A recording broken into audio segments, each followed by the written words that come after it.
Hello my YouTube family, ಹೇಗಿದ್ದೀರಾ ಎಲ್ಲರೂ? I hope ಎಲ್ಲರೂ ಚೆನ್ನಾಗಿದ್ದೀರಾ. ಅದೇ ರೀತಿ ನಿಮ್ಮ ಲೈಫ್ನಲ್ಲಿ ಪಾಸಿಟಿವ್ ಆಗಿ ಥಿಂಕ್ ಮಾಡ್ತಾ ಇದ್ದೀರಾ ಅಂತ ಅಂದ್ಕೊಂಡಿದ್ದೀನಿ. ಇವತ್ತಿನ ರೀಡಿಂಗಲ್ಲಿ ಬ್ಯೂಟಿಫುಲ್ ಆಗಿರುವಂತಹ ಯಾವ ಎನರ್ಜಿ ಇದೆ ಅಂತ ನೋಡೋಣ. ಮೊದಲು ಕಾಮಾಗಿ ಕೂತ್ಕೊಳ್ಳಿ, ಡೀಪ್ ಬ್ರೀತನ್ನು ತಗೊಳ್ಳಿ, ನಿಮ್ಮ ಮೈಂಡ್ ಮತ್ತು ಮನಸ್ಸನ್ನು ರಿಲ್ಯಾಕ್ಸ್ ಮಾಡ್ಕೊಳ್ಳಿ. ಈಗ ನಿಮ್ಮ ಪರ್ಸನ್ ಹೆಸರನ್ನು ಮನಸಾರೆ 3 ಬಾರಿ ನೆನಪಿಸ್ಕೊಳ್ಳಿ. ನಿಮ್ಮ ಪರ್ಸನ್ ಫೇಸನ್ನು ಇಮ್ಯಾಜಿನ್ ಮಾಡ್ಕೊಳ್ಳಿ. ಅವರು ಮತ್ತು ನೀವು ಒಟ್ಟಿಗೆ ಕಳೆದಿರುವ ಬ್ಯೂಟಿಫುಲ್ ಮೆಮೊರೀಸ್ನ ನೆನಪು ಮಾಡ್ಕೊಳ್ಳಿ. ಅದಕ್ಕೂ ಮೊದಲು ಈ ರೀಡಿಂಗ್ ನಿಮ್ಮವರೆಗೂ ತಲುಪಿದೆ ಅಂದರೆ ಯು ಆರ್ ಸೋ ಬ್ಲೆಸ್ಡ್. ಯೂನಿವರ್ಸ್ಗೆ ಗ್ರ್ಯಾಟಿಟ್ಯೂಡ್ ಹೇಳಿ, ಥ್ಯಾಂಕ್ ಯು ಯೂನಿವರ್ಸ್ ಅಂತ ಹೇಳಿ ನಿಮ್ಮ ಪರ್ಸನ್ ಎನರ್ಜಿಯನ್ನು ಫೀಲ್ ಮಾಡಿ. ಬ್ಯೂಟಿಫುಲ್ ಆಗಿರುವ ಎನರ್ಜಿ ಬಂದಾಗ ಅದನ್ನು ರಿಸೀವ್ ಮಾಡ್ಕೊಳ್ಳಿ. ಇದು ಜನರಲ್ ರೀಡಿಂಗ್ ಆಗಿರುತ್ತೆ. ಸೊ ಎಲ್ಲ ವಿಷಯಗಳು ಎಲ್ಲರಿಗೂ ಕೂಡ ಮ್ಯಾಚ್ ಆಗಲೇಬೇಕು ಅಂತ ಇಲ್ಲ. ನಿಮ್ಮ ಸಿಚುವೇಶನ್ಗೆ ಮ್ಯಾಚ್ ಆಗುವ ಎನರ್ಜಿ ಮಾತ್ರ ರಿಸೀವ್ ಮಾಡ್ಕೊಳ್ಳಿ. ಯಾವುದಾದ್ರೂ ಭಾಗ ನಿಮಗೆ ಮ್ಯಾಚ್ ಆಗಲಿಲ್ಲ ಅಂದರೆ ಅದನ್ನು ಫೋರ್ಸ್ ಆಗಿ ತಗೊಳ್ಬೇಡಿ, ಸಿಂಪಲ್ ಆಗಿ ಸ್ಕಿಪ್ ಮಾಡಿ. ಓವರ್ ಆಗಿ ನೆಗೆಟಿವ್ ಆಗಿ ಯೋಚನೆ ಮಾಡಬೇಡಿ. ನಿಮ್ಮ ಮನಸ್ಸನ್ನು ಅನಾವಶ್ಯಕ ಭಯಗಳಿಂದ ತುಂಬಿಸ್ಕೊಳ್ಬೇಡಿ. ಯಾವುದೇ ರಿಲೇಷನ್ಶಿಪ್ಪಲ್ಲಿ ಆಗಿರಲಿ ಪಾಸಿಟಿವ್ ಎನರ್ಜಿ ಅನ್ನೋದು ತುಂಬ ಇಂಪಾರ್ಟೆಂಟ್ ಆಗಿರುತ್ತೆ. ರೀಡಿಂಗನ್ನು ನೋಡಬೇಕಾದ್ರೆ ವಿಡಿಯೋನ ಲೈಕ್ ಮಾಡ್ಕೊಳ್ಳಿ. ಅದೇ ರೀತಿ ಚಾನಲ್ನ ಸಬ್ಸ್ಕ್ರೈಬ್ ಮಾಡಿಕೊಂಡು ಕನೆಕ್ಟ್ ಆಗಿ. ಮೊದಲಿಗೆ ಯಾವ ಎನರ್ಜಿ ಇದೆ ಅಂತ ನೋಡೋದಾದರೆ, ಸದ್ಯಕ್ಕೆ ತುಂಬ ಸೆಲ್ಫ್ ಕಂಟ್ರೋಲ್ ಪ್ರಾಕ್ಟೀಸ್ ಮಾಡ್ತಾ ಇದ್ದಾರೆ ಈ ವ್ಯಕ್ತಿ. ಅಂದರೆ ಈ ಟೈಮ್ನಲ್ಲಿ ಅವರು ನಿಮ್ಮ ಮುಂದೆ ತುಂಬ ಕೋಲ್ಡ್ ಆಗಿ ಬಿಹೇವ್ ಮಾಡ್ತಾ ಇರ್ಬೋದು, ನಿಮ್ಮನ್ನು ಇಗ್ನೋರ್ ಮಾಡ್ತಾ ಇರ್ಬೋದು, ನೆಗ್ಲೆಕ್ಟ್ ಮಾಡ್ತಾ ಇರ್ಬೋದು. ನೀವು ಇದ್ದರೂ ಇಲ್ದಿದ್ರೂ ಅವರಿಗೆ ಏನೂ ಡಿಫ್ರೆನ್ಸ್ ಇಲ್ಲ ಅನ್ನೋ ತರಹ ಅವರು ನಿಮಗೆ ಶೋ ಮಾಡ್ತಾ ಇರ್ಬೋದು. ನಿಮ್ಮ ಜೊತೆ ಡಿಸ್ಕನೆಕ್ಟ್ ಮತ್ತು ಡಿಟ್ಯಾಚ್ ಆಗಿಬಿಟ್ಟಿದ್ದಾರೆ ಅನ್ನೋ ಫೀಲಿಂಗ್ಸು ಈ ಪರ್ಸನ್ ನಿಮಗೆ ಕೊಡ್ತಾ ಇರ್ಬೋದು. ಕರೆಂಟ್ ಸಿಚುವೇಷನ್ನಲ್ಲಿ ಸದ್ಯಕ್ಕೆ ಈ ತರಹದ ಥಿಂಗ್ ನಡೀತಾ ಇರ್ಬೋದು. ಆದರೆ ಅವರು ಹೀಗೆ ಯಾಕೆ ಮಾಡ್ತಾ ಇದ್ದಾರೆ? ಯಾಕೆಂದರೆ ಸದ್ಯಕ್ಕೆ ಈ ವ್ಯಕ್ತಿ ಸೆಲ್ಫ್ ಕಂಟ್ರೋಲ್ ಪ್ರಾಕ್ಟೀಸ್ ಮಾಡ್ತಾ ಇದ್ದಾರೆ. ಅಂದರೆ ನಾನು ಇವರಿಂದ ಮೂವ್ ಆನ್ ಆಗಬೇಕು, ಮುಂದೆ ಹೋಗಬೇಕು, ಇವರನ್ನು ಮಿಸ್ ಮಾಡಬಾರ್ದು, ಇವರ ಬಗ್ಗೆ ಯೋಚನೆ ಮಾಡಬಾರ್ದು ಅಂತ ಅವರನ್ನೇ ಅವರು ಡಿಸೈಡ್ ಮಾಡ್ಕೊಳ್ತಾ ಇದ್ದಾರೆ. ಆದರೆ ಅವ್ರು ಹೀಗೆ ಡಿಸೈಡ್ ಮಾಡ್ಕೊಳ್ತಾ ಇರೋದು ಯಾಕೆ? Pure feelings energy. ಈ ಬಿಹೇವಿಯರ್ ನೀವು ಅವರಲ್ಲಿ ನೋಡ್ತಾ ಇರ್ಬೋದು. ಇನ್ನೂ ಸ್ವಲ್ಪ ಸಮಯದವರೆಗೆ ಕೂಡ ಇದೇ ಬಿಹೇವಿಯರ್ ನೀವು ಅವರಲ್ಲಿ ನೋಡ್ಬೋದು. ಆದರೆ ಅವರು ನಿಮಗೆ ಇಂತಹ ಬಿಹೇವಿಯರ್ ಯಾಕೆ ತೋರಿಸ್ತಾ ಇದ್ದಾರೆ? ಸೊ ನಿಮ್ಮ ಪಾರ್ಟ್ನರ್ ನಿಮಗೆ ಇಷ್ಟು ಕೋಲ್ಡ್ ಆ್ಯಟಿಟ್ಯೂಡ್ ಯಾಕೆ ತೋರಿಸ್ತಾ ಇದ್ದಾರೆ? ಅವರ ಮನಸ್ಸಿನಲ್ಲಿ ನಿಮ್ಮ ಬಗ್ಗೆ ಪ್ಯೂರ್ ಫೀಲಿಂಗ್ಸ್ ಇರೋ ಎನರ್ಜಿ ಇದೆ. ಲಾಂಗ್ ಡಿಸ್ಟೆನ್ಸ್ ರಿಲೇಷನ್ಶಿಪ್ ಆಗಿದ್ರೂ ಕೂಡ ಯಾವುದೇ ಕಾಲ್ ಮೆಸೇಜ್ ಬರದೇ ಇರ್ಬೋದು. ಮೊದಲು ರೆಗ್ಯುಲರ್ ಆಗಿ DP ಚೇಂಜ್ ಮಾಡ್ತಾ ಇದ್ದವರು ಅಥವಾ ಸ್ಟೇಟಸ್ ಚೇಂಜ್ ಮಾಡ್ತಾ ಇದ್ದವರು ಆಗಿದ್ದರೆ ಈಗ ಆ ಆ್ಯಕ್ಟಿವಿಟಿ ಕೂಡ ಕಾಣಿಸ್ತಾ ಇರ್ಬೋದು. ಇದನ್ನು ನಿಮ್ಮ ಸಿಚುವೇಶನ್ಗೆ ರೆಸೊನೇಟ್ ಆದರೆ ಮಾತ್ರ ತಗೊಳ್ಳಿ. ಮೊದಲು DP ಅಥವಾ ಸ್ಟೇಟಸ್ ರೆಗ್ಯುಲರ್ಲಿ ಚೇಂಜ್ ಮಾಡ್ತಾ ಇದ್ದರೆ ಈಗ ಅವರು ಯಾವುದೇ DP ಸ್ಟೇಟಸ್ ಚೇಂಜ್ ಮಾಡದೆ ಕೂಡ ಇರ್ಬೋದು. ಯಾವುದೇ ಆ್ಯಕ್ಟಿವಿಟಿ, ಯಾವುದೇ ಆ್ಯಕ್ಷನ್ ಅವರ ಎನರ್ಜಿಯಲ್ಲಿ ನಿಮಗೆ ಕಾಣಿಸ್ತಾ ಇರ್ಬೋದು. Self protection and distraction energy. ಈ ಪರ್ಸನ್ ಅವರನ್ನು ಸಂಪೂರ್ಣವಾಗಿ ಡಿಸ್ಟ್ರ್ಯಾಕ್ಟ್ ಮಾಡ್ಕೊಳ್ಳೋದಕ್ಕೆ ಟ್ರೈ ಮಾಡ್ತಾ ಇದ್ದಾರೆ. ಸೋಷಿಯಲ್ ಮೀಡಿಯಾನಲ್ಲಿ ಯಾರಿಗಾದರೂ ಈ ವ್ಯಕ್ತಿ ತುಂಬ ಹ್ಯಾಪಿ ಆಗಿದ್ದಾರೆ ಅನ್ನೋ ರೀತಿ ಥಿಂಕ್ ಮಾಡ್ತಾ ಇರ್ಬೋದು. ಬಟ್ ಇವರನ್ನು ಡಿಸ್ಟ್ರ್ಯಾಕ್ಟ್ ಮಾಡ್ಕೊಳ್ತಾ ಇದ್ದಾರೆ. ಅಥವಾ ತುಂಬ ಹೊರಗಡೆ ಟೈಮ್ ಸ್ಪೆಂಡ್ ಮಾಡೋದು, ಫ್ರೆಂಡ್ಸ್ ಜೊತೆ ಟೈಮ್ ಸ್ಪೆಂಡ್ ಮಾಡೋದು, ಕೆರಿಯರ್ಗೆ ಹೆಚ್ಚು ಟೈಮ್ ಕೊಡೋದು, ಈ ತರಹದ ಥಿಂಗ್ಸ್ ಈ ವ್ಯಕ್ತಿ ಇತ್ತೀಚೆಗೆ ಮಾಡ್ತಾ ಇರ್ಬೋದು. ಇವೆಲ್ಲವನ್ನು ಅವರು ಎಲ್ಲೋ ಒಂದು ಕಡೆ ಇಂಟೆನ್ಷನಲಿ ಬೇಕು ಅಂತಲೇ ಮಾಡ್ತಾ ಇದ್ದಾರೆ. ಯಾಕೆಂದರೆ ಅವರು ನಿಮ್ಮನ್ನು ಮರಿಬೇಕು ಅಂತ ಬಯಸ್ತಾ ಇರಬಹುದು. ನಿಮ್ಮನ್ನು ಅವರ ಹಾರ್ಟ್ ಮತ್ತು ಮೈಂಡ್ನಿಂದ ಹೊರಗಡೆ ಹಾಕಬೇಕು ಅಂತ ಬಯಸ್ತಾ ಇರ್ಬೋದು. ಈ ಸಮಯದಲ್ಲಿ ನೀವು ಅವರನ್ನು ಡಿಸ್ಟ್ರ್ಯಾಕ್ಟೆಡ್ ಮತ್ತು ನಿಮ್ಮನ್ನು ನೆಗ್ಲೆಕ್ಟ್ ಮಾಡ್ತಾ ಇರುವ ರೀತಿ ನೀವು ನೋಡ್ತಾ ಇರ್ಬೋದು. ಇಷ್ಟೆಲ್ಲ ಯಾಕೆ ಮಾಡ್ತಾ ಇದ್ದಾರೆ ಅಂದರೆ ಈ ಪರ್ಸನ್ಗೆ ನಿಮ್ಮನ್ನು ಮರೆಯೋದಕ್ಕೆ ಆಗ್ತಾ ಇಲ್ಲ. ಅವ್ರು ಯಾವುದೇ ರೀತಿ ಆ್ಯಕ್ಟಿವಿಟಿ ಮಾಡ್ತಾ ಇರ್ಬೋದು, ಮೂವ್ ಆನ್ ಆಗಬೇಕು ಅಂತ ಟ್ರೈ ಮಾಡ್ತಾ ಇರ್ಬೋದು, ಬಟ್ ಅವರಿಂದ ಸಾಧ್ಯ ಆಗ್ತಾ ಇಲ್ಲ. ಒಳಗಿನ ಫೀಲಿಂಗ್ಸ್, ಅವರ ಇನ್ನರ್ ಸೆಲ್ಫ್ಗೆ ನಿಮ್ಮ ಬಗ್ಗೆ ಎಷ್ಟು ಫೀಲಿಂಗ್ಸ್ ಇದೆ ಅನ್ನೋದು ಗೊತ್ತಿದೆ. ಅವರು ನಿಮ್ಮನ್ನು ಎಷ್ಟು ಲವ್ ಮಾಡ್ತಾರೆ ಅನ್ನೋದು ಅವರ ಇನ್ನರ್ ಸೆಲ್ಫ್ಗೆ ಗೊತ್ತಿದೆ. ಆದರೆ ಅದನ್ನು ಅವರು ಅಕ್ಸೆಪ್ಟ್ ಮಾಡ್ತಾ ಇಲ್ಲ. ಬದಲಾಗಿ ಅವರು ನಿಮ್ಮನ್ನು ನೆಗ್ಲೆಕ್ಟ್ ಮಾಡ್ತಾ ಇರ್ಬೋದು. ಅವರು ಅವರ ಫೀಲಿಂಗ್ಸನ್ನು ಅಕ್ಸೆಪ್ಟ್ ಮಾಡೋದಕ್ಕೆ ಇಷ್ಟಪಡ್ತಾ ಇಲ್ಲ. ನಾನು ಇವರನ್ನು ಲವ್ ಮಾಡ್ತೀನಿ ಅಂತ ಅಕ್ಸೆಪ್ಟ್ ಮಾಡಿದ್ರೆ ಇವರಿಂದ ದೂರ ಇರೋದಕ್ಕೆ ಆಗೋದಿಲ್ಲ, ಇವರಿಂದ ದೂರ ಇರೋದಕ್ಕೆ ಕಷ್ಟ ಆಗ್ತಾ ಇದೆ ಅಂತ ಅವರಿಗೆ ಮನಸ್ಸಿನ ಒಳಗಡೆ ಅನ್ನಿಸ್ತಾ ಇದೆ. ಆದರೆ ಅವರ ಈಗೋ ತುಂಬ ಹೈ ಆಗಿರೋದ್ರಿಂದ ನಿಮ್ಮ ಮುಂದೆ ಬರೋಕ್ಕೆ ಆಗ್ತಾ ಇಲ್ಲ. ನಿಮ್ಮ ಮುಂದೆ ಬಂದು ಅವರ ಪ್ರೀತಿಯನ್ನು ಹೇಳ್ಕೊಳ್ಳೋದಕ್ಕೆ ಆಗ್ತಾ ಇಲ್ಲ. ಆ ಧೈರ್ಯ ಕೂಡ ಅವರಿಗಿಲ್ಲ. ಅವರಲ್ಲಿ ಆ ಕರೇಜ್ ಸದ್ಯಕ್ಕೆ ಇಲ್ಲ. ಹಾಗಾಗಿ ಅವರು ಈ ಫೀಲಿಂಗ್ಸನ್ನು ಅಕ್ಸೆಪ್ಟ್ ಮಾಡೋದಕ್ಕೆ ಇಷ್ಟಪಡ್ತಾ ಇಲ್ಲ. ಈ ಫೀಲಿಂಗ್ಸಿಂದಲೇ ಅವರು ಎಸ್ಕೇಪ್ ಆಗ್ತಾ ಇದ್ದಾರೆ. Escape and runner energy. So ಈ ವ್ಯಕ್ತಿ ಈ ಕನೆಕ್ಷನ್ನಿಂದ, ಈ ರಿಲೇಷನ್ಶಿಪ್ಪಿಂದ ಅವರು ಫೀಲ್ ಮಾಡ್ತಾ ಇರೋ ಫೀಲಿಂಗ್ಸ್ನಿಂದ ಓಡ್ ಹೋಗ್ತಾ ಇದ್ದಾರೆ. ಅವರದೇ ಫೀಲಿಂಗ್ಸಿಂದ ಈ ಪರ್ಸನ್ ಓಡೋಗ್ತಾ ಇರೋದು. ಅದಕ್ಕಾಗಿ ಅವರ ಫೀಲಿಂಗ್ಸ್ ನಿಮಗೆ ಇಷ್ಟು ಡಿಸ್ಕನೆಕ್ಟೆಡ್ ಆಗಿ ಕಾಣಿಸ್ತಾ ಇರ್ಬೋದು. ರಿಯಲೈಸೇಷನ್ ಎನರ್ಜಿ, ಈ ಪರ್ಸನ್ಗೆ ನೀವು ಅವರನ್ನು ಎಷ್ಟು ಲೈಕ್ ಮಾಡ್ತೀರಾ ಅನ್ನೋದು ಗೊತ್ತಿದೆ. ನೀವು ಅವರಿಗೆ ತುಂಬ ಪ್ಯೂರ್ ಲವ್ ಕೊಟ್ಟಿದ್ದೀರಾ. ಯಾವುದೇ ಟರ್ಮ್ಸ್ ಆ್ಯಂಡ್ ಕಂಡೀಷನ್ ಇಲ್ಲದೆ ಈ ಕನೆಕ್ಷನಲ್ಲಿ ನೀವು ತುಂಬ ಎಫರ್ಟ್ಸ್ ಹಾಕಿದ್ದೀರಾ ಅನ್ನೋದು ಅವ್ರಿಗೆ ಗೊತ್ತಿದೆ. ಅವರು ನಿಮ್ಮ ಎಫರ್ಟ್ಸನ್ನು ನೋಡಿದ್ದಾರೆ. ಈ ಕನೆಕ್ಷನ್ ಬಗ್ಗೆ ಎಷ್ಟು ಯೋಚನೆ ಮಾಡ್ತಾರೋ ಅಷ್ಟು ಅವರಿಗೆ ಒಂದು ಥಿಂಗ್ ಗೊತ್ತಾಗ್ತಾ ಇದೆ, ಈ ಕನೆಕ್ಷನಲ್ಲಿ ಅವ್ರು ಏನೂ ಮಾಡಿಲ್ಲ ಅನ್ನೋದು. ಅವರು ಮಾಡಿದ ತಪ್ಪುಗಳು ಎಷ್ಟು ಇದೆ ಅನ್ನೋದು ಅವರಿಗೆ ಕಾಣಿಸ್ತಾ ಇದೆ. ಈ ಎಲ್ಲ ಥಿಂಗ್ಸ್ ಅವರಿಗೆ ಅರ್ಥ ಆಗ್ತಾ ಇದೆ. ಆದರೆ ಇಲ್ಲಿ ಎನರ್ಜಿ ಹೇಗಿದೆ ಅಂದರೆ, ನಿಮ್ಮನ್ನು ಫೇಸ್ ಮಾಡುವ ಕರೇಜ್ ಅವರಲ್ಲಿ ಇಲ್ಲ. ಈ ಪರ್ಸನ್ ತುಂಬ ವೀಕ್ ಆಗಿರ್ಬೋದು. ನೀವು ಲವ್ ಮಾಡ್ತಾ ಇರುವ ಪರ್ಸನ್ ತುಂಬ ವೀಕ್ ಮೈಂಡೆಡ್ ಆಗಿರ್ಬೋದು. ಅವರೊಳಗೆ ಕರೇಜ್ ಅನ್ನೋದು ಇಲ್ಲ. ಅಂದರೆ ಫಿಸಿಕಲಿ ತುಂಬ ಸ್ಟ್ರಾಂಗ್ ಆಗಿರ್ಬೋದು, ಬಟ್ ರಿಲೇಷನ್ಶಿಪ್ಪನ್ನು ಮುಂದಕ್ಕೆ ತಗೊಂಡು ಹೋಗೋದಕ್ಕೆ ಅವರಿಗೆ ಈಗ ಕರೇಜ್ ಇಲ್ಲ ಅನ್ನೋ ಎನರ್ಜಿ ಕೂಡ ಇದೆ. ರಿಗ್ರೆಟ್ ಆ್ಯಂಡ್ ಶೇಮ್ ಎನರ್ಜಿ, ನಿಮ್ಮ ಮುಂದೆ ಬಂದು ಮಾತಾಡುವ ಧೈರ್ಯ ಅವರಿಗೆ ಇಲ್ಲ. ಎಸಿಟೇಷನ್, ತುಂಬ ಫೀಲ್ ಮಾಡ್ಕೊಳ್ತಾ ಇದ್ದಾರೆ. ಅವರು ಅವರ ಆ್ಯಕ್ಷನ್ಸ್ ಬಗ್ಗೆ ತುಂಬ ಶೇಮ್ಫುಲ್ ಕೂಡ ಆಗಿದ್ದಾರೆ. ಪಾಸ್ಟ್ನಲ್ಲಿ ಅವರು ಏನಾದರೂ ಆ್ಯಕ್ಷನ್ ತಗೊಂಡಿದ್ರೆ ನಿಮ್ಮ ಜೊತೆ ಫೈಟ್ ಮಾಡಿರ್ಬೋದು, ಜಗಳ ಮಾಡಿರ್ಬೋದು, ಸಡನ್ನಾಗಿ ಗೋಸ್ಟ್ ಮಾಡಿರ್ಬೋದು, ನಿಮ್ಮ ಜೊತೆ ಮಾತಾಡೋದು ಸ್ಟಾಪ್ ಮಾಡಿರ್ಬೋದು, ನಿಮಗೆ ಯಾವುದೇ ಕ್ಲಾರಿಟಿ ಕೊಡದೆ ಹೋಗಿರ್ಬೋದು, ಅಥವಾ ಕ್ಲಾರಿಟಿ ಕೊಟ್ಟಿದ್ರು ಅದು ಸತ್ಯ ಅಲ್ಲದೆ ಇರಬಹುದು. ಆ್ಯಕ್ಚುಯಲ್ ರೀಸನ್ ಬೇರೆ ಇರ್ಬೋದು. ಅವರು ನಿಮಗೆ ಚೀಟ್ ಮಾಡಿದ್ರು ಅಥವಾ ರೂಡಾಗಿ ಬಿಹೇವ್ ಮಾಡಿದ್ರು, ಅವರು ನಿಮ್ಮ ಜೊತೆ ತುಂಬ ತಪ್ಪಾಗಿ ನಡ್ಕೊಂಡಿದ್ದಾರೆ ಅನ್ನೋದು ಅವ್ರಿಗೆ ಗೊತ್ತಿದೆ. ಅದಕ್ಕಾಗಿ ನಿಮ್ಮನ್ನು ಫೇಸ್ ಮಾಡೋದಕ್ಕೆ ಆಗ್ತಾ ಇಲ್ಲ. ಅವರು ಮಾಡಿದ್ದಕ್ಕೆ ತುಂಬ ಶೇಮ್ ಫೀಲ್ ಮಾಡ್ತಾ ಇದ್ದಾರೆ. ನಾನು ಇವ್ರ ಜೊತೆ ಯಾಕೆ ಹೀಗೆ ಮಾಡಿದೆ ಅನ್ನೋ ರಿಗ್ರೆಟ್ ಅವರೊಳಗೆ ಇದೆ. ಸದ್ಯಕ್ಕೆ ಈ ಪರ್ಸನ್ ತುಂಬ ಶೇಮ್ಫುಲ್ ಫೀಲ್ ಮಾಡ್ತಾ ಇದ್ದಾರೆ. ಅವರ ಲೈಫ್ನಿಂದ ಹ್ಯಾಪಿನೆಸ್ ಅನ್ನೋದು ಹೋಗಿದೆ ಅನ್ನೋ ಫೀಲಿಂಗ್ ಅವರಲ್ಲಿದೆ. ಅವರ ಲೈಫ್ನಲ್ಲಿ ಹ್ಯಾಪಿನೆಸ್ ಇಲ್ಲ ಅನ್ನೋ ಎನರ್ಜಿಯ ರೀತಿ ಫೀಲ್ ಮಾಡ್ತಾ ಇದ್ದಾರೆ. ಅವರ ಸ್ಟೇಟಸ್ ಅಥವಾ DPಯಲ್ಲಿ ನೋಡಿ, ಅವ್ರು ಎಷ್ಟು ಹ್ಯಾಪಿ ಇದ್ದಾರೆ ಅಂತ ಅವ್ರು ಎಷ್ಟೇ ಶೋ ಮಾಡಿದ್ರು ಕೂಡ ರಿಯಾಲಿಟಿಯಲ್ಲಿ ಆ ರೀತಿ ಇರಬೇಕು ಅಂತ ಇಲ್ಲ. ಲೈಫ್ನಲ್ಲಿ ಹ್ಯಾಪಿನೆಸ್ ಇಲ್ಲ ಅನ್ನೋ ರೀತಿ ಫೀಲ್ ಮಾಡ್ತಾ ಇದ್ದಾರೆ. ಸೊ ನೀವು ಅವರ ಲೈಫ್ನಿಂದ ಮಾತ್ರ ದೂರ ಹೋಗಿಲ್ಲ, ಅವರ ಹ್ಯಾಪಿನೆಸ್ ಕೂಡ ಅವರಿಂದ ದೂರ ಆಗಿದೆ ಅನ್ನೋ ಫೀಲಿಂಗ್ನಲ್ಲಿದ್ದಾರೆ. ಮ್ಯಾನಿಪ್ಯುಲೇಷನ್ ಎನರ್ಜಿ, ಈ ಪರ್ಸನ್ ತುಂಬ ಸಲ ಕೆಲವೊಂದು ವಿಷಯದಲ್ಲಿ ಸುಳ್ಳು ಹೇಳಿರ್ಬೋದು, ತುಂಬ ಮ್ಯಾನಿಪ್ಯುಲೇಟಿವ್ ಮಾಡಿರ್ಬೋದು, ಅವ್ರು ನಿಮಗೆ ತುಂಬ ಲೈಸ್ ಹೇಳಿರ್ಬೋದು, ಫಾಲ್ಸ್ ಪ್ರಾಮಿಸಸ್ ಮಾಡಿರ್ಬೋದು, ಫಾಲ್ಸ್ ಮಾತುಗಳನ್ನು ಹೇಳಿರ್ಬೋದು. ಸೊ ತುಂಬ ಮ್ಯಾನಿಪ್ಯುಲೇಟಿವ್ ಮತ್ತು ಮೈಂಡ್ ಗೇಮ್ಸ್ ಆಡುವ ಪರ್ಸನ್ ಕೂಡ ಆಗಿರ್ಬೋದು. ತುಂಬ ಈಗೋಸ್ಟಿಕ್ ಆಗಿರ್ಬೋದು, ಸೆಲ್ಫಿಶ್ ಪರ್ಸನ್ ಆಗಿರ್ಬೋದು, ಅವರ ಬಗ್ಗೆ ಮಾತ್ರ ಯೋಚನೆ ಮಾಡುವವರು. ನನಗೆ ಇವರು ಏನು ಫೀಲ್ ಮಾಡಿಸ್ತಾ ಇದ್ದಾರೆ ಅನ್ನೋದು ಅವ್ರಿಗೆ ಮುಖ್ಯ, ಆದರೆ ನಾನು ಇವ್ರಿಗೆ ಏನು ಫೀಲ್ ಮಾಡಿಸ್ತಾ ಇದ್ದೀನಿ ಅನ್ನೋದು ಅವರಿಗೆ ಮ್ಯಾಟರ್ ಆಗದೆ ಇರ್ಬೋದು. ನೀವು ಅವರಿಗೆ ಗುಡ್ ಫೀಲ್ ಮಾಡಿಸಿದ್ರೆ, ನೀವು ಅವರನ್ನು ಇಂಪ್ರೆಸ್ ಮಾಡಿದ್ರೆ ಅವರಿಗೆ ಅದು ಓಕೆ. ಯಾವಾಗಲೂ ಅವರು ನಿಮ್ಮನ್ನು ಡಾಮಿನೇಟ್ ಮಾಡಿರ್ಬೋದು, ಕಂಟ್ರೋಲ್ ಮಾಡೋದಕ್ಕೆ ಪ್ರಯತ್ನ ಮಾಡಿರ್ಬೋದು, ನಿಮ್ಮನ್ನು ಯಾವುದಾದ್ರೂ ವಿಷಯಕ್ಕೆ ಬ್ಲೇಮ್ ಮಾಡಿರ್ಬೋದು, ನಿನ್ನಿಂದಲೇ ಈ ರಿಲೇಷನ್ಶಿಪ್ ಈ ರೀತಿ ಆಗಿದೆ ಅನ್ನೋ ರೀತಿ ಹೇಳಿರ್ಬೋದು. ನೀನು ಹೀಗೆ ಮಾಡಿದೀಯಾ, ಅದಕ್ಕಾಗಿ ನಾನು ನಿನ್ನನ್ನು ಬಿಟ್ಟು ದೂರ ಹೋಗ್ತೀನಿ, ಈ ರಿಲೇಷನ್ಶಿಪ್ ಬ್ರೇಕ್ ಆಗೋದಕ್ಕೆ ರೆಸ್ಪಾನ್ಸಿಬಲ್ ನೀನೇ ಅಂತ ನಿಮ್ಮನ್ನೇ ಬ್ಲೇಮ್ ಮಾಡಿ ಹೋಗಿರ್ಬೋದು. ನೀವು ತುಂಬ ಇನ್ನೋಸೆಂಟ್ ಆಗಿದ್ರೆ ಆ ಬ್ಲೇಮ್ನಲ್ಲೂ ನೀವು ಅಕ್ಸೆಪ್ಟ್ ಮಾಡಿರ್ಬೋದು. ಬಹುಶಃ ನನ್ನಿಂದಲೇ ಥಿಂಗ್ಸ್ ತಪ್ಪಾಗಿದೆ, ಬಹುಶಃ ನಾನು ಹೀಗೆ ಮಾಡಬಾರ್ದಿತ್ತು, ಅವರ ಮಾತು ಕೇಳಬೇಕಿತ್ತು ಅಂತ ನೀವು ನಿಮ್ಮನ್ನೇ ಬ್ಲೇಮ್ ಮಾಡ್ಕೊಳ್ತಾ ಇರ್ಬೋದು. ಆದರೆ ಅವರ ಮೈಂಡ್ ಗೇಮ್ ನಿಮಗೆ ಕಾಣಿಸ್ತಾ ಇರ್ಬೋದು, ಅವರ ಮ್ಯಾನಿಪ್ಯುಲೇಷನ್ ಟೆಕ್ನಿಕ್ ನಿಮಗೆ ಕಾಣಿಸ್ತಾ ಇರ್ಬೋದು. ನಿಮ್ಮನ್ನೇ ಗಿಲ್ಟಿ ಮಾಡೋ ಥರ ಅವರು ಈ ಸಿಚುವೇಶನ್ ಕ್ರಿಯೇಟ್ ಮಾಡಿರ್ಬೋದು. ಈ ಕನೆಕ್ಷನ್ ಡ್ಯಾಮೇಜ್ ಆಗೋದಕ್ಕೆ ನೀನೇ ರೀಸನ್ ಅಂತ ನಿಮಗೆ ಫೀಲ್ ಮಾಡಿಸಿರ್ಬೋದು. ಆದರೆ ಅವರ ಇನ್ನರ್ ಸೆಲ್ಫ್ಗೆ ಚೆನ್ನಾಗಿ ಗೊತ್ತಿದೆ ಈ ಎಲ್ಲದಕ್ಕೂ ಅವರೇ ರೀಸನ್ ಅನ್ನೋದು, ಅವರೇ ಕಾರಣ ಅನ್ನೋದು. ಅಥವಾ ಕೆಲವೊಂದು ರಿಲೇಷನ್ಶಿಪ್ಪಲ್ಲಿ, ಎಲ್ಲ ರಿಲೇಷನ್ಶಿಪ್ಪಲ್ಲೂ ಅಲ್ಲ, ಕೆಲವೊಂದು ರಿಲೇಷನ್ಶಿಪ್ಪಲ್ಲಿ ನೀವು ಈ ಪರ್ಸನ್ ಮೇಲೆ ಕೆಲವೊಂದು ವಿಷಯಕ್ಕೆ ಡೌಟ್ ಮಾಡ್ತಾ ಇರ್ಬೋದು. ಸೊ ಮುಂದಿನ ಕೆಲವು ದಿನಗಳಲ್ಲಿ ನಿಮ್ಮ ಡೌಟ್ ಇನ್ನೂ ಹೆಚ್ಚಾಗ್ಬೋದು. ಈ ಪರ್ಸನ್ ಬಗ್ಗೆ ನೀವು ಜಾಸ್ತಿ ಡೌಟ್ ಮಾಡ್ತಿದ್ದೀರೇನೋ ಅನ್ನಿಸ್ಬೋದು, ಜಾಸ್ತಿ ಸ್ಟಾಕ್ ಮಾಡ್ತಿದ್ದೀರೇನೋ ಅನ್ನಿಸ್ಬೋದು. ನೀವು ನೋ ಕಾಂಟ್ಯಾಕ್ಟ್ ಸಿಚುವೇಶನ್ನಲ್ಲಿದ್ದರೂ ಕೂಡ ನಿಮ್ಮೊಳಗೆ ಒಂದು ಡೌಟ್ ಇರ್ಬೋದು. ಆದರೆ ನೀವು ಡೌಟ್ ಮಾಡುವ ಅವಶ್ಯಕತೆ ಇಲ್ಲ. ನಿಮ್ಮೊಳಗೆ ಆ ಡೌಟ್ ಬರ್ತಿದ್ರೆ ಅದನ್ನು ತಕ್ಷಣ ಸತ್ಯ ಅಂತ ತಗೊಳ್ಬೇಕಾಗಿಲ್ಲ. ಸೊ ನೀವು ಅವರ ಮೇಲೆ ಡೌಟ್ ಮಾಡ್ತಾ ಇರ್ಬೋದು, ಅವರನ್ನು ಸ್ಪೈ ಮಾಡ್ತಾ ಇರ್ಬೋದು. ಅವರು ಅದನ್ನು ನೀನು ಯಾವಾಗಲೂ ನನ್ನ ಮೇಲೆ ಡೌಟ್ ಮಾಡ್ತೀಯಾ ಅಂತ ಹೇಳಿರ್ಬೋದು. ಅದೇ ಕಾರಣಕ್ಕೆ ಈ ರಿಲೇಷನ್ಶಿಪ್ಪಿಂದ ದೂರ ಆಗಿರ್ಬೋದು.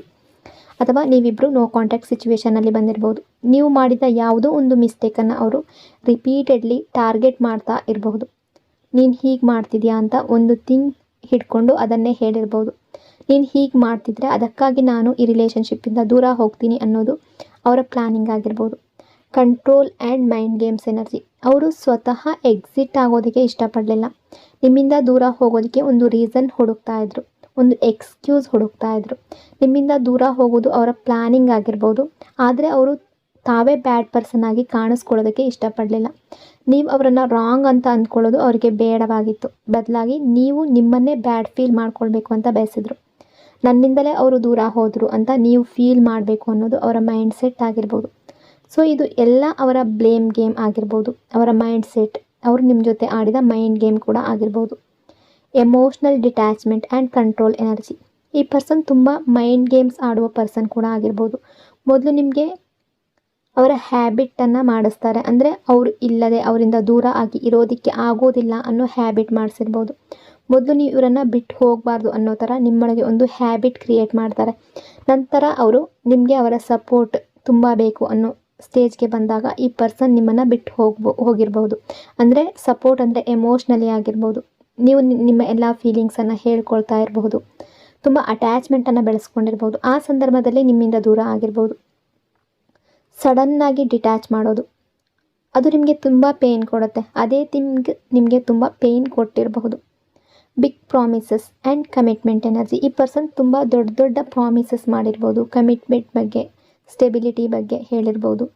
ಆದರೆ ಅವರ ಆ್ಯಕ್ಷನ್ನಲ್ಲಿ ನಿಮಗೆ ಯಾವತ್ತೂ ಸೆಕ್ಯುರಿಟಿ ಸಿಕ್ಕಿರಲಿಲ್ಲ, ಸ್ಟೆಬಿಲಿಟಿ ಅನ್ನೋದು ಸಿಕ್ಕಿರಲಿಲ್ಲ.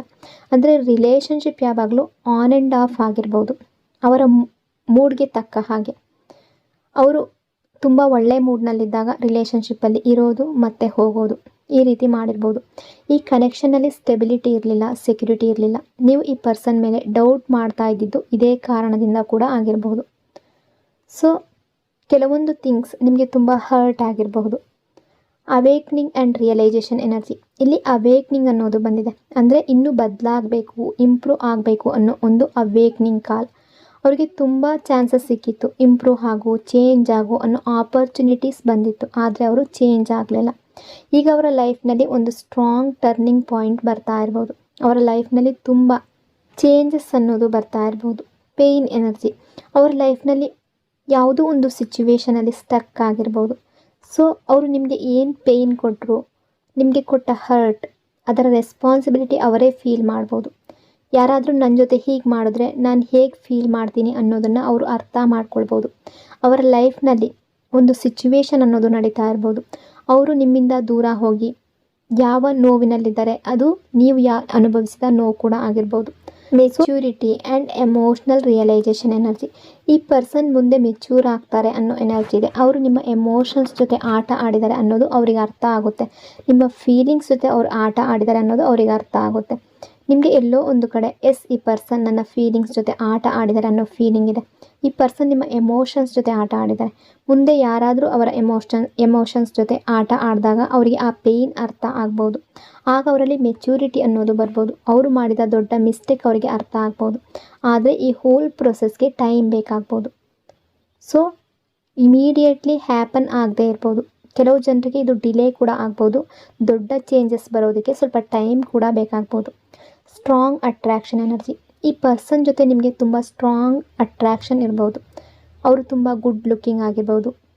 ನಿಮ್ಮ ಪಾರ್ಟ್ನರ್ಗೂ ನಿಮ್ಮ ಕಡೆ ಸ್ಟ್ರಾಂಗ್ ಫಿಸಿಕಲ್ ಅಟ್ರ್ಯಾಕ್ಷನ್ ಇರ್ಬೋದು.